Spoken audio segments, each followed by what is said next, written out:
চাঁদ সড়কে সেদিন বেশ একটু চাঞ্চল্যের সাড়া পড়ে গেল। লক্ষ্মী ছাড়ার মতো চেহারার লম্বা চওড়া একজন মুসলমান যুবক কোত্থেকে এসে সোজা নাজির সাহেবের বাসায় উঠল। নাজির সাহেব কৃষ্ণনগরে সবে বদলি হয়ে এসে চাঁদ সড়কেই বাসা নিয়েছেন। যুবকের গায়ে খেলাপতি ভলেন্টিয়ারের পোশাক, কিন্তু এত ময়লা যে চিমটি কাটলে ময়লা ওঠে। খদ্দেরেরই জামা কাপড়, কিন্তু এত মোটা যে বস্তা বলে ভ্রম হয়। মাথায় সৈনিকদের ফেটিক ক্যাপের মতো টুপি, তাতে কিছু অর্ধচন্দ্রের বদলে পিতলের ক্ষুদ্র তরবারির ক্রস। তরবারির ক্রসের মধ্যে হিন্দু মুসলমানের মিলনাত্মক একটা লোহার ছোট্ট ত্রিশূল। হাতে দরবেশি ধরনের অষ্টাবক্রীয় দীর্ঘ যষ্টি। সৈনিকদের ইউনিফর্মের মতো কোট প্যান্ট, পায়ে নৌকোর মতো একজোড়া বিরাট বুট। চড়ে অনায়াসে নদী পার হওয়া যায়। পিঠে একটা বোম্বাই কিট ব্যাগ। শরীরের রং যেমন ফর্সা, তেমনি নাক চোখের গড়ন। পা থেকে মাথা পর্যন্ত যেন মাপ করে তৈরি গ্রিক ভাস্করের অ্যাপোলো মূর্তির মতো নিখুঁত সুন্দর। কিন্তু এমন চেহারাকে লোকটা অবহেলা করে পরিত্যক্ত প্রসাদের মর্মর মূর্তির মতো কেমন ম্লান করে ফেলেছে। সর্বাঙ্গে ইচ্ছাকৃত অবহেলার অযত্নের ছাপ। গায়ে মুখে এত ময়লা যে মনে হয় এইমাত্র ইঞ্জিন চালিয়ে এলো। দাড়ি সে রাখে না, কিন্তু বোধহয় হপ্তাখানেক খড়ি না করার দরুন খোঁচা খোঁচা দাড়ি গজিয়ে মুখটা বৌচি কণ্টকাকীর্ণ বাগিচার মতো বিশ্রী দেখাচ্ছে। কিন্তু এসবে ওর নিজের কোনোরূপ অস্বস্তি হচ্ছে বলে মনে হচ্ছে না। সে নিজে স্টেশন থেকে পায়দলে হেঁটে এসে পিঠের কিটব্যাগটা সশব্দে মাটিতে ফেলে দিয়ে নাজির সাহেবের ঘরের ইজি চেয়ারটাতে এমন আরামের সঙ্গে পা ছড়িয়ে শুয়ে পড়ল যেন এ তার নিজেরই বাড়ি এবং সে এইমাত্র বাথরুম থেকে ফ্রেশ হয়ে বেরিয়ে আসছে। তখন সবেমাত্র সকাল হয়েছে এবং নাজির সাহেব তখনও ওঠেনি। ইজি চেয়ারে শোয়ার একটু পরেই যুবক নাক ডাকতে লাগলো। গোটা 8 সময় নাজির সাহেব দহলিজে এসে যুবককে দেখে একটু হকচকিয়ে গেলেন। মনে করলেন কোনো কাবুলিওয়ালা কাপড়ের গাঁটরি রেখে ক্লান্ত হয়ে ঘুমিয়ে পড়েছে। নাজির সাহেব অতিমাত্রায় ভালো মানুষ, কাজে একজন কাবুলিওয়ালা তার ইজি চেয়ারে ঘুমাচ্ছে মনে করেও তিনি কিছু না বলে বাড়ির ভেতরে চলে গেলেন এবং যাতে বেচারার ঘুমের ব্যাঘাত না হয় তজ্জন্য দুরন্ত ছেলে মেয়ে কটিকে বাইরের ঘরে যেতে নিষেধ করলেন। ছেলেরা এই খবর জানত না। তারা মনে করল মানা যখন করেছে তখন নিশ্চয়ই কোনো একটা মজার জিনিস এখানে থাকবে। ওদের দলের সর্দার আমিরের বয়স খুব জোর বছর 8 হবে, বাকি সব তার জুনিয়র। সিঁড়ি ভাঙা অঙ্কের মতো এক এক ধাপ করে নিচে। আমির তার গ্যাংকে চুপি চুপি কী যেন বলল। সকলের চোখে মুখে খুশির একটা তীব্র হিল্লোল বয়ে গেল, হঠাৎ বিদ্যুৎ ঝলসানির মতো। চুনিবিল্লির মতো মুখ করে সকলে বেরিয়ে গেল। তারপর বাইরের দিকে থেকে এসে ঈষৎ দরজা ফাঁক করে দেখতে লাগলো। কিন্তু লোকটার চেহারা দেখে অনেকটা উৎসাহ কমে গেল। ওর মধ্যে সবচেয়ে ক্ষুদে যেটি, সে প্রায় কেঁদে ফেলল। ও বাবা, জুজু! তার এক ধাপ উঁচু সিনিয়র ছেলেটি ভয়ে ভয়ে বলল, উহু, ছেলে ধরা, ওই দেখ, বুঝলি? বলেই কিটব্যাগটা দেখিয়ে দিল। ব্যাস, আর যায় কোথায়?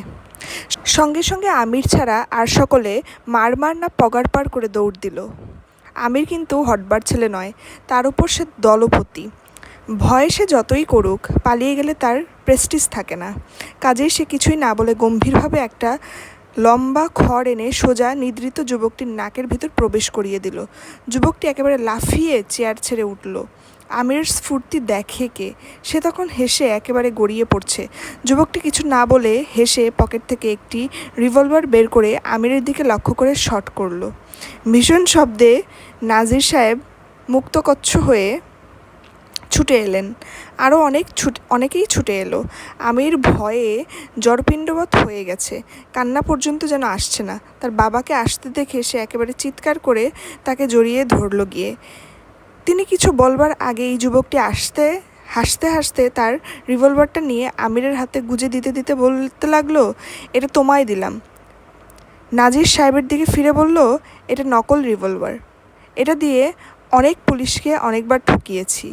নাজির সাহেব ও উপস্থিত সকলে যুবককে উন্মাদ মনে করে হতভম্ব হয়ে তার কার্যকলাপ দেখছিলেন। এইবার অনেকেই হেসে ফেলল, কিন্তু কারোর কিছু বলবার আগেই আমির তার বাবার কোল থেকে নেমে যুবকটির দিকে রিভলভার লক্ষ্য করে বলে উঠল, এইবার হাম তোকে গুলি করেগা। নাজির সাহেব যুবকটির দিকে এক দৃষ্টে তাকিয়ে দেখছিলেন। একে কোথায় দেখেছেন যেন, অথচ ঠিক স্মরণও করতে পারছিলেন না। হঠাৎ পেছন থেকে কড়া ফোন হলো, অর্থাৎ অন্দরমহলের দিকে করার দরজাটা শব্দ হলো। নাজির সাহেব দরজার ফাঁকে মুখ দিয়ে জিজ্ঞাসা করবার আগেই ভিতর থেকে মৃদু শব্দ এলো, চিনতে পারছো না? ও যে আমাদের আনসার ভাই। নাজির সাহেব দৌড়ে এসে যুবকটিকে জড়িয়ে ধরে বললেন, আরে তওবা, তুমি আনসার? আচ্ছা, ভেগ ধরেছ, যা হোক। এ কাবলিওয়ালা সেজেছ, বলো তো। আরে ভিতরে এসো, ভিতরে এসো, বলতে বলতে তাকে টেনে একেবারে অন্দরে নিয়ে গেলেন। অন্দরে যেতেই নাজির সাহেবের স্ত্রী এসে তাকে সালাম করলো। যুবক হেসে বলল, কিরে বুচি, তোর চোখের তো খুব তারিফ করতে হয়। আচ্ছা, এই 10 বছর পরে দেখে চিনতে পারলি কি করে? এখানে বলে রাখা ভালো, শ্রীমতী বুচি ওরফে লতিফা বেগম, আনসারের খালেরা বহিন বা মাস্তুতো বোন। আনসারের চেয়ে বয়সে সে 5 ছোট। 20 বছরে সে বুড়ি না হলেও 4টি ছেলের মা হয়েছে। লতিফা আঁচলে চোখ মুছে বলল, মেয়েরা 10,000 বছর পরে দেখা হলেও আপনার আপনজনকে চিনতে পারে ভাই। ওরা তো আর পুরুষ নয়, বলেই নাজির সাহেবের দিকে বক্রদৃষ্টি দিয়ে তাকালো।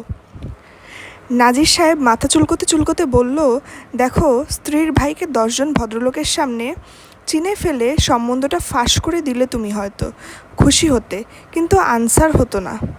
আনসার নাজির সাহেবের কবজিটা ধরে রামটেপা দিয়ে বললেন, চুপ শালা। তোর টেপার তাড়নে নাজির সাহেব উহু উহু করে চেঁচিয়ে বললেন, দোহাই ভাই, ছেড়ে দে, আমি তোর শালা। আনসার হেসে হাত ছেড়ে দিল। নাজির সাহেব কবজিতে হাত বুলোতে বুলোতে বললেন, উহু, আরেকটু হলেই হাতটা পাউডার হয়ে গিয়েছিল আর কি। তুমি তেমনি গায়ের জোরে আছো দেখছি, তুমি তেমনি গোয়ার আছো দেখছি। লতিফা হেসে বলল, এখন তোমার এই ঝুলঝপুর পোশাকগুলো খুলে ফেলো দেখি। তওবা তওবা, কি চেহারাই করেছো! কাপড় চোপড় আছে সঙ্গে, না এনে দেব? আগে নিয়ে নেবে না চা আনবো? আনসার মেঝেতেই হাতের ওপর মাথা রেখে শুয়ে পড়ে বলেই উঠল, কি নাম শুনালি রে বুচি! চা, চা, আহ, আগে চা নিয়ে আয় তো, তারপর সব হবে, বলেই গুনগুন করে গাইতে লাগলো। লতিফা চা আনতে চলে গেল। যাবার সময় বলে গেল, পাগল। একটি ছোট্ট কথা।